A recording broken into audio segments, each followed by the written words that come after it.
Splitgate developer has announced that it is going to be adding a Forge mode before Halo Infinite comes out. Also, Polyphony Digital gives some clarification as to why the campaign mode in Gran Turismo 7 requires you to be online. Here's my favorite gaming news from the past few days. Welcome to the Wannabe Roundup. Let's get started. Splitgate Dev says that their game will have Forge mode before Halo Infinite. This write-up comes from IGN. It says 1047 Games says that its popular first-person portal-based shooter Splitgate will incorporate a take on Forge mode before Halo Infinite. In response to a tweet from KFC Gaming asking its community to trigger an entire gaming fanbase with one sentence, the official Splitgate account responded by announcing Splitgate will have a Forge mode before Halo Infinite. If you want to go read that full write-up, you're more than welcome to do so. Obviously, this is a pretty big deal. Splitgate has kind of risen to the ranks of popularity, or risen through the ranks of popularity, rather, these past few months. With the biggest argument saying, oh yeah, this feels a lot like Halo. If you've jumped into Splitgate, you would know it. It's very fast-paced. It's pretty fun. The portals kind of give you a new take on the shooter genre. The fact that the developer is adding a Forge mode to this game shows that they probably want to stay as relevant as possible. I mean, I suppose that would be any game's MO, as they want to stay as relevant, for as much as possible. But whenever you know that the new Halo game is coming out, you have to know that your numbers are probably going to be taking a hit one way or the other. While this probably won't change a lot of shooter fans' time is probably going to be taken up by Halo Infinite whenever it comes out. But kudos to 1047 Games for trying to do something different and to try and stay relevant. I hope it works out for him. I think it will. I think Splitgate has enough of a fan base, especially on PlayStation, that this is going to be a very much welcome addition to the game. Plus, you're not going to be able to play it on Halo at launch, so you might as well, keep Splitgate downloaded on your console. Shots fired. Okay, what is next? There's a new season of Fortnite that dropped this week. Cross into the sideways in Fortnite Chapter 2, Season 8, Cubed. The island was defended from the alien invasion, but at what cost? The alien threat has been vanquished as a result of Operation Skyfire, but it turns out the mothership was being powered by the faceless and speechless yet sentient and malicious cubes, and now they're freed. The cubes have already made their impact throughout the island, and the only way to halt their conquest is to band together to protect the island in Chapter 2, Season 8, Cubed. Wanted to mention this. Obviously, Fortnite is a mega property at this point. I do think it's funny how Fortnite finds ways to kind of make fun of the current meta of video games. Shapes being a big thing in Destiny. Of course, Destiny being another mega hit. Another live service game. I do find it funny how Fortnite continues to kind of make fun of all those different games in various ways, but still make it it's like a respectful fun. It's like a respectful make fun of kind of. But anyways, new season of Fortnite.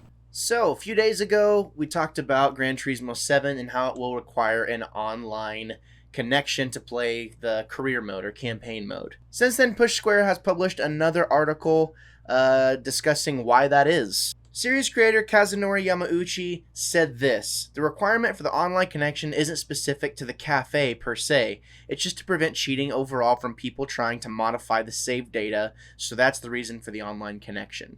So there you have it. It's to prevent cheating. Now, either way, I do find it a little alarming that you can't play this game offline. The Forza games don't require you to have an online connection. You would think that they would try to make their games as much like Forza at this point as possible, but yet again, Polyphony just continues to not get it. Either way, I am excited for the game, but still, this is kind of a weird decision. Again, that comes from Push Square, if you want to check that out down in the description down below. Next up, Survival World Builder fans are going to be excited if you have Gamepass. Today, Surviving Mars' new expansion, Below and Beyond, does launch, and I'm sure it adds more Marsy goodness so that you can keep your little town going without dying as much as possible. I tend to like games like this. I haven't checked out this one yet, but I'm always into, base building mechanics and things like that, so I am excited to jump in and try it out. Also, launching on Game Pass today for September 16th, Flynn, Son of Crimson is a stylish Metroidvania 2D action platformer about going home. Well, going home and finding out that your peaceful home of Rose and Tika is being invaded once again by evil from the Scourge and their powerful overlord. As the latest hero in the long line of Crimson heritage, it's up to you to sword swing and spell sling these buckos back where they came from. This game's been described as a Metroidvania. I'm a big Metroidvania fan.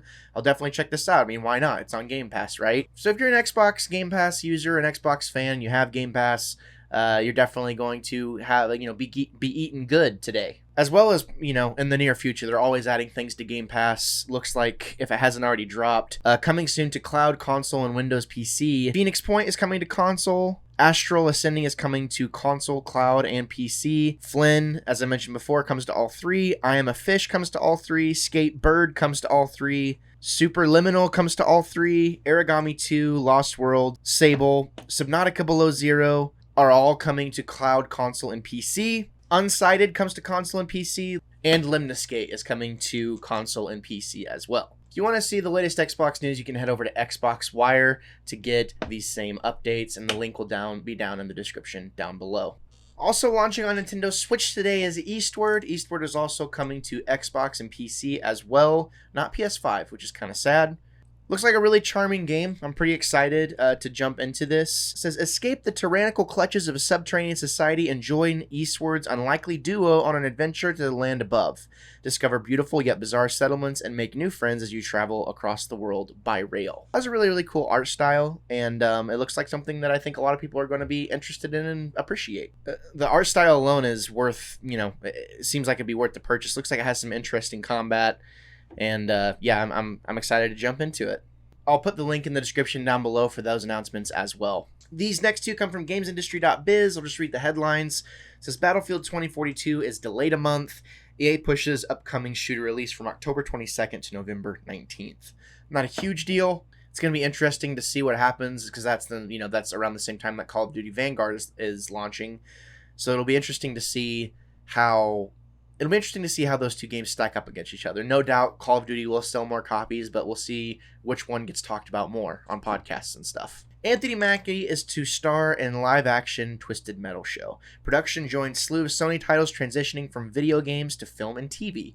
This makes a lot of sense. Obviously, we're seeing the Uncharted movie come to light, and Anthony Mackie has really risen to fame in the past 5, 6, 7, 8 years at this point. So it makes total sense for him to join the Sony family and be the next big action star. He is Captain America after all. I did think it was funny. I read in a quote somewhere.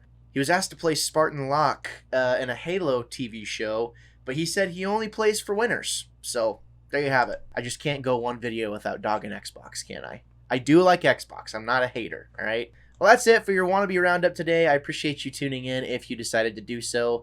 Make sure you're following the podcast, the Wannabe Critic podcast, of course. If you don't want to watch these videos, you can, of course, get them in audio form. So until next time, ladies and gentlemen, check this out. Well, whatever possessed you to check out any of the content that you saw today, I just want to say thank you so much for doing so. If you check the description down below, you'll see that there's a variety of different projects that I'm associated with. This is Wannabe Critic Productions after all. So I just wanted to say, if you enjoyed what you saw today, consider giving some of those other projects a chance as well. There's a lot of stuff that I'm a part of that that I do. If you were here for me or for someone else that you saw today, again, just thank you for checking it out, and I hope to see you again. But until next time, I'm Gabriel Fast, and I'll always be the Wannabe Critic.